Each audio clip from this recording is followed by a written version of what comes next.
tardes, queridos amigos. Bienvenidos a Vladimir a la Una. En la primera parte del programa estaremos conversando con el economista Alejandro Moncada. Y bueno, precisamente para abordar en primer lugar la caracterización, me gustaría, de la economía venezolana el día de hoy. Buenas tardes. Muchas gracias, Vladimir, por la invitación. Gracias por venir al programa. Encantado. La economía venezolana hoy, ¿cómo la caracterizarías tú? Bueno, la economía venezolana se encuentra en serios problemas, pero que se pueden tomar medidas de orden económico inmediatamente para ir flexibilizando y mejorando el proceso económico. Y para entrar definitivamente en materia, yo soy partidario, y lo he venido sosteniendo, es que deberíamos implementar absolutamente un desmontaje del control de cambio y por eso también el del control de precios. Entonces quizás tú me preguntarás, ¿y entonces qué pasa con el dólar? El dólar se va a ir regulando entre oferta y demanda y eso va a dar un precio del dólar. Los capitales, tanto de venezolanos que tienen mucho dinero en el exterior, como los capitales realmente privados, extranjeros, van a regresar al país si le ponemos las reglas claras económicas, no solo en el campo económico, sino en el campo jurídico y donde cada quien lo que invierta tenga la capacidad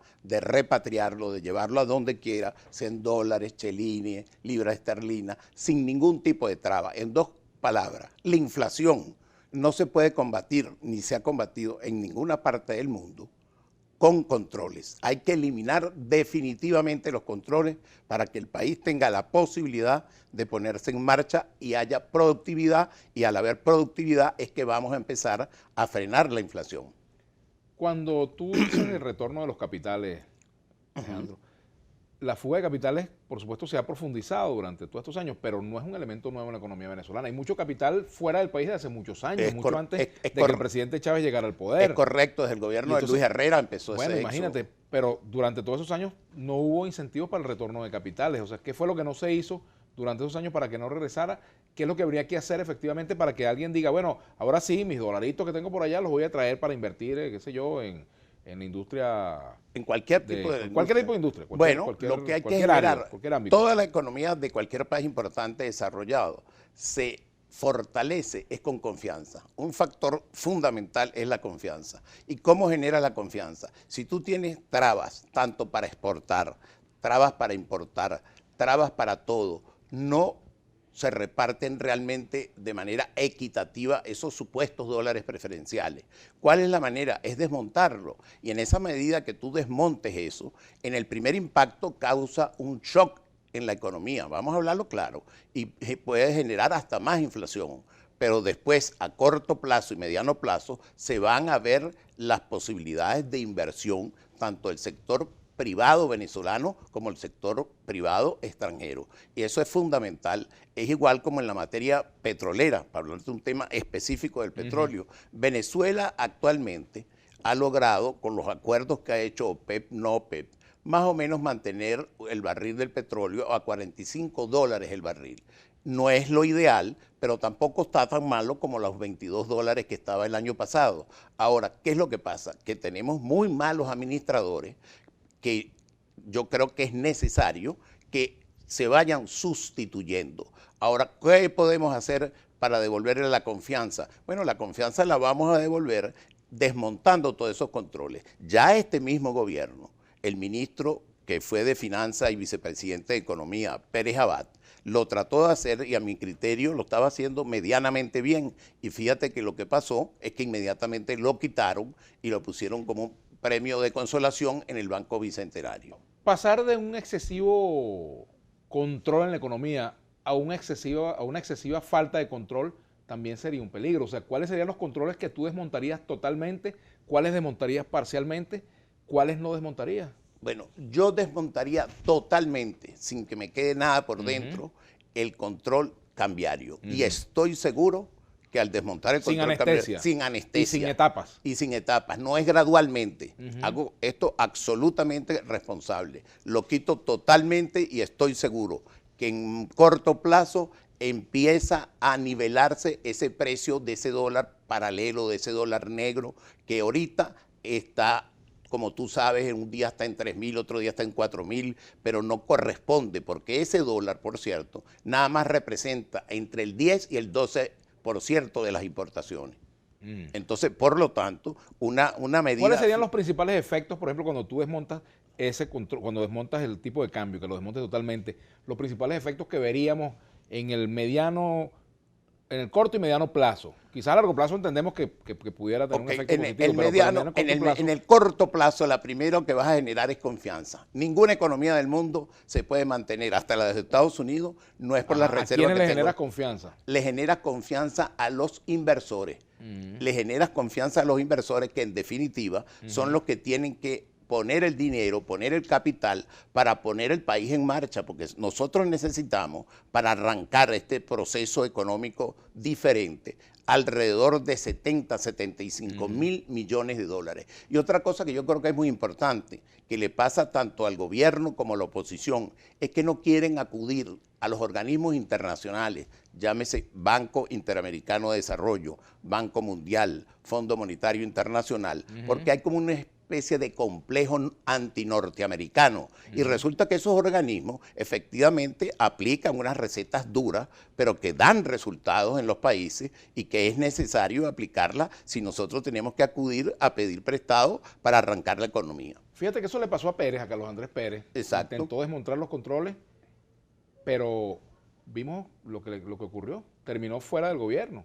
Sí, terminó el último 8 meses, pero ya está estudiado. Y por cierto, por un libro que escribió tu hermano, que no es necesariamente las medidas que tomó en ese momento el ministro de Planificación, el hijo de Jovito Villalba, Miguelito Rodríguez, las que realmente generaron ese proceso del día del desastre que se armó, que fue el 27 de febrero. Fueron otros factores, que entre ellos en ese momento se subió un poco la gasolina, pero yo creo que fueron aisladas y se le dio más magnitud, porque no fue verdaderamente en toda Venezuela que explotó la crisis esa que terminó con el enjuiciamiento del presidente Pérez y la caída, por cierto, por el que Acción Democrática le quitó el respaldo. Alejandro, cualquier ciudadano que vive de su salario, trabajador, camarógrafo aquí, un periodista, un funcionario público,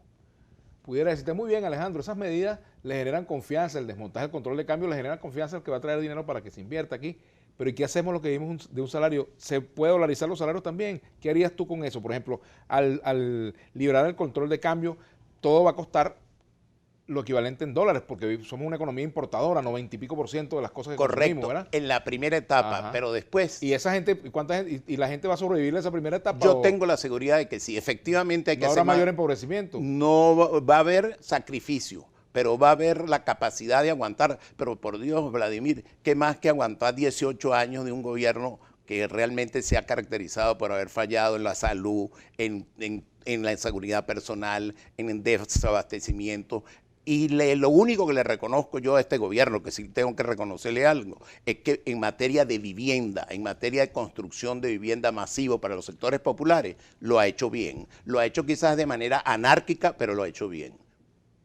Claro, yo te pregunto esto desde la perspectiva del que vive su salario, ¿no? Porque ¿qué garantías hay de que con la liberación cambiaria va a mejorar la vida del ciudadano común? Va a haber primero que comprar, porque ahorita inclusive hasta teniendo algo, no, los que viven de un salario, pero no hay nada que comprar. ¿Y cómo frenas tú la inflación? Yo te hago la pregunta, ¿cómo frenas? No hay ninguna economía del mundo que pueda frenar la inflación si no hay producción. Y la medida de que haya producción, tiene que haber confianza y tiene que haber capitales que inviertan. En esa medida que produzcamos cualquier alimento, cualquier tipo de insumo, empieza gradualmente la economía, lo que llama la mano invisible del mercado de Adam Smith. De resto es imposible. Yo, como no vengo en representación, como tú mismo has dicho, de ningún partido político, sino como economista, estoy diciendo lo que considero deben ser las medidas que si yo fuera el ministro de Finanzas o tuviera más autoridad, las tomaría para empezar a sacar el país adelante. Ya que tocaste ese punto, la oposición le ha dicho a la gente la verdad sobre lo que va a ocurrir con su política económica, o no le ha querido hablar de eso con toda la claridad que el punto amerita? La oposición, a mi criterio, no le ha dicho la verdad ni le ha hablado absolutamente claro al país de lo que debe hacerse, ni ha manifestado cuál es en verdad su programa, su plan de vuelo económico. Por eso yo te digo, yo no estoy hablando en representación de ningún partido, sino de Alejandro Moncada como economista. Pero yo considero que es mejor decir verdades que le puedan doler al país, pero que sean la solución de los problemas económicos. Me gustaría hablar de otro tema, Alejandro, que tiene que ver con esto, con las políticas, ¿no? La privatización es una opción. Vamos al regreso a conversar sobre esta materia. Ya venimos con Alejandro Moncada, economista, y también es político.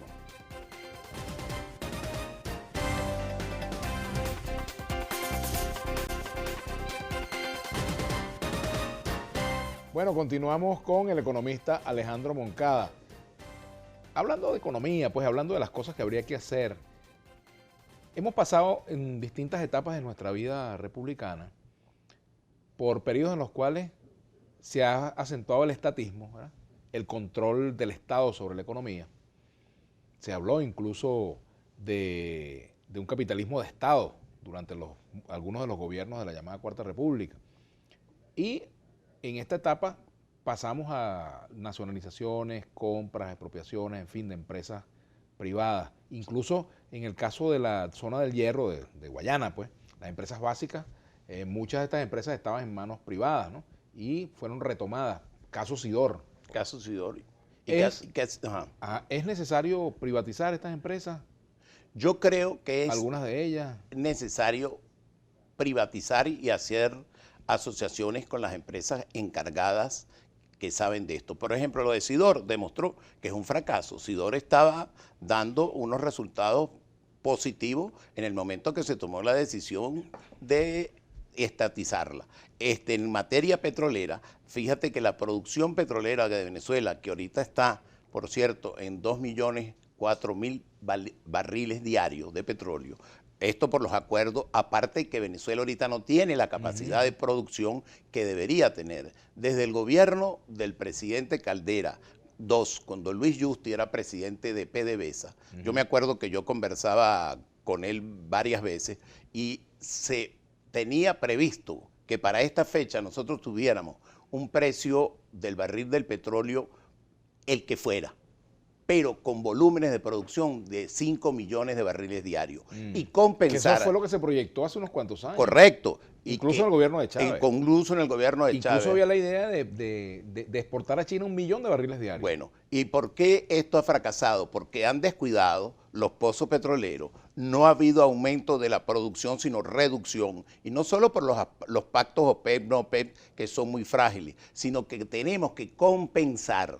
los bajos precios del petróleo que siempre oscilan, suben, bajan por estos acuerdos efímeros con una gran producción petrolera. Y efectivamente vamos a ganar lo suficiente, así sea con un barril de petróleo más bajo, pero vamos a ganar por volumen. Compensamos volumen con precio. Y eso yo creo que es lo que se debe hacer. Y asimismo en el arco, lo llamado el arco minero, en la materia del oro, donde tenemos reservas de oro probadas por empresas muy importantes de Canadá que se encargan de esta materia, de 250.000 millones de dólares, Vladimir. Pero ¿qué es lo importante? No tenemos que asociarnos con los que saben de esto, manteniendo Venezuela la mayoría accionaria, pero dándole una participación importante y que paguen los impuestos que corresponden importantes a la República. Pero en esa medida, los que saben son los que tienen que hacerlo, como en materia del oro, como en materia del hierro, como en materia de aluminio y en materia de petróleo. Yo creo que lo que hay que mejorar, y lo digo abiertamente, y esto es una posición personal, absolutamente las relaciones de Venezuela y los Estados Unidos, nuestro primer socio comercial. En la medida que mejoremos estas relaciones, en la medida que tengamos empresas norteamericanas otra vez en asociación con las venezolanas, vamos a lograr aumentar la producción petrolera si se les quita a los políticos venezolanos, tanto del gobierno como de la oposición, ese complejo anti-norteamericano, que es el imperio, anti-yanqui, que por lo menos yo no lo tengo. Yo mismo estudié economía en el Instituto de Tecnología de Nueva York, me siento absolutamente arraigado a mi país, voy a seguir en Venezuela, mi hijo está trabajando en el país, está vinculado a un partido político venezolano, pero yo creo que uno no tiene que tener esa política, sino abierta, total, de trabajo, y creo en el capital y en la empresa privada. Un eventual gobierno de la MUD, si llegara a ganar las elecciones un candidato de la MUD, debe mantener el arco minero como propuesta, como elemento de una sí, cómo no, yo he estudiado bien, porque te quiero decir que en el sector privado, yo mismo en el sector privado que estoy ejerciendo, con economistas, ingenieros y amigos míos, tenemos una empresa que se llama la Caroni Gold Company, y nosotros estamos trabajando en la comercialización del oro en Guayana y lo vendemos dentro del territorio nacional, porque si lo vendiéramos fuera sería contrabando de extracción, y nos ha ido excelentemente bien, pero nos iría mejor si nosotros tuviéramos la posibilidad de venderlo en el exterior, donde por cierto tengo varios clientes muy interesados en Suiza, en Curazao, y a unos excelentes precios de ganancia que podrían ser para el Estado. Ese monopolio que tiene el Estado a través de Minerven y las otras compañías, que es lo que producen, o lo sacan los garimpeiros o hay que vendérselo directamente al Banco Central. Yo estoy en total desacuerdo con eso. Yo creo que eso hay que manejarlo sector privado y sector público. ¿El aspecto ambiental? Bueno, el aspecto ambiental... Porque eso de minería ecológica es una contradicción. Eso es como, absolutamente es como una chicharronera vegetariana, pues, digamos. Exactamente. Eso es un adjetivo ahí que le pusieron. Pero yo diría tener el respeto y el cuidado, como lo hacía el Ministerio del Ambiente, y no crear un ministerio que es el Ministerio de Desarrollo Minero y Ecológico. Es verdad que eso no, pero con la debida supervisión del caso, es muy importante y bueno para el país hacerlo en materia del oro. Te repito, tiene un potencial muy grande Venezuela, como igual en la extracción de los barriles de petróleo pesado del coltán, que no se utiliza ahorita ni el coque. Eso es algo maravilloso que tiene Venezuela, que lo podría hacer y le generaría también más ingresos. ¿Qué rescatas tú de la política económica de estos años, de estos 18 años? Y particularmente de la política económica del gobierno de Maduro. Yo lo que reconozco en la política del presidente Maduro, porque yo de paso trato con mucho respeto a cualquiera que esté en esa institución. El presidente de la República. No, en mi caso yo lo trato con absoluto respeto, pero yo rescataría el plan de vivienda masivo, la misión Vivienda Venezuela, la gran misión Vivienda Venezuela. Eso sí ha sido de manera anárquica, porque han construido en zonas que a mi criterio no debieron construir esas viviendas, pero yo creo que nadie sincero en el país puede negar el esfuerzo que ha hecho, empezó Chávez, pero lo ha acelerado Maduro en lo que es la construcción masiva de vivienda. Yo te voy a decir una anécdota. En mi casa, los 3 choferes que yo tengo en mi casa, más la personal de doméstico que trabaja en mi casa, son 5 personas. Las 5 personas han sido beneficiadas por la misión Vivienda Venezuela, la gran misión Vivienda Venezuela. 5 personas que tengo trabajando. ¿Qué peso ha tenido esta misión en el movimiento de la economía en Venezuela? Bueno, esto ha tenido un peso porque tú sabes muy bien que si algo es de lo que genera más empleo es la construcción de vivienda. Lo que pasa es que se lo han dado a compañías iraníes, a compañías rusas, y yo creo que yo lo hubiera hecho de otra manera dándolo generalmente a grandes empresas que las hay venezolanas. De resto no le cuestiono eso, sino la anarquía donde las construyeron. Ejemplo, la avenida Libertador, la avenida Solano López y así todas las capitales importantes del país que la anarquizaron, y el Estado Vargas también, pues. Es un desastre como está el Estado Vargas, hay unos avances en algunas cosas, pero te lo digo, una zona como Caraballeda, de zonas privilegiadas, muy bonitas, está el Caraballeda Yacht Club, y todo eso lo marginalizaron, aumentó la delincuencia, los servicios colapsaron, pero reconozco que está lleno de vivienda por todos lados. La política económica para la provincia, por ejemplo, tomando en cuenta elementos como el turismo, ya que mencionaste el Estado Vargas, ¿cómo lo evalúas? O sea, lo que se está haciendo para la promoción del turismo, ¿qué se puede hacer, por ejemplo, para que el turismo comience a dar frutos como una alternativa no petrolera? Porque se está hablando del fin de la era petrolera, se está hablando del fin del rentismo, más que de la era petrolera, del rentismo como tal. Del rentismo. Pero eso es una cosa decirlo, otra cosa es hacerla, ¿no? Pero además eso es fácil decirlo, pero es mentira. Ahora es que le queda a Venezuela ser siempre un país petrolero. Yo me acuerdo que hablaba, que no era técnico en materia petrolera, pero se dedicó a estudiar mucho, era una persona muy inteligente, el doctor Ramón Escobar Salón, al cual me dio clases a mí en un curso de la Universidad de Harvard y me decía, mira, Venezuela no puede pretender ser un país poloproductor de diferentes cosas. Tiene que concentrarse fundamentalmente en el petróleo, en hierro, en su minería, en ser un país que pretenda producir de todo. Eso es una falsedad. Eso de Venezuela potencia, eso es otra gran falsedad. Venezuela es un país importante en el contexto de Latinoamérica, pero en el contexto del mundo, realmente Venezuela tiene un potencial, pero no es para ser un país potencia. País potencia es Japón, Estados Unidos, Alemania. Yo creo que lo demás son frases prehechas del gobierno del presidente Maduro y del presidente Chávez. Mañana, dentro de 10 años, cuando hagamos una evaluación de este tiempo en la economía, ¿cuáles crees tú que son las cosas que no se deben repetir? ¿Qué no se debe hacer en economía? Bueno, no se debe repetir los controles de ningún tipo, ningún tipo de controles, ni de cambio, ni de precios, ni pretender tener a los sectores pocos productivos y empresariales del país de una manera a veces hasta chantajeada con los pocos dólares que los distribuyen, con el que se porte bien y que sean amigos del gobierno. Eso no se debería repetir. Y sí estoy de acuerdo, porque también no voy a decir nada más lo malo, y sí estoy de acuerdo con la política de la inversión social, que en términos normales en economía se llama es gasto y no inversión, pero efectivamente la inversión social es algo muy importante y que tiene que favorecer a la mayoría de los sectores populares, que son la mayoría del pueblo venezolano. Te agradezco mucho. Bueno, muchas gracias a ti, Vladimir, por la entrevista. Gracias. Bueno, nosotros vamos a hacer una pausa y ya regresamos con más de Vladimir a la Una.